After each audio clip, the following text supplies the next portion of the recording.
Do you think that the army or active soldiers should be allowed in cities? Well, here is a really interesting thought from Roman times. In ancient Rome, there was a concept called the pomerium, and this was the legal demarcation and the religious boundary of the city. It wasn't marked by a wall or a fence, but rather by little stones called cipi, some of which you can still see to this day. Apparently, the pomerium was the line that Romulus, the founder of Rome, used to plough outside the city walls. The pomerium was so important because Roman generals with imperium, or military command over an army, were forbidden from crossing it and entering the city of Rome. This was partly due to religious reasons, as armies were seen as being very impure, but it was mostly due to prevent the threat of civil war or of a military dictatorship. Two famous examples of people crossing the pomerium into Rome include Lucius Cornelius Sulla in 88 BC, who marched his army against Rome to drive out the supporters of Marius, his opponent.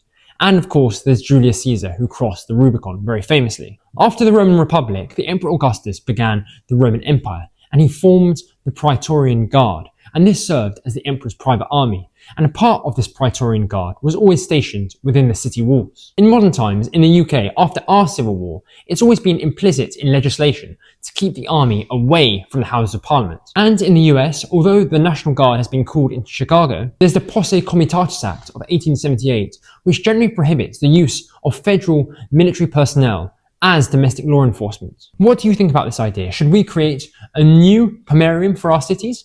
Let me know in the comments.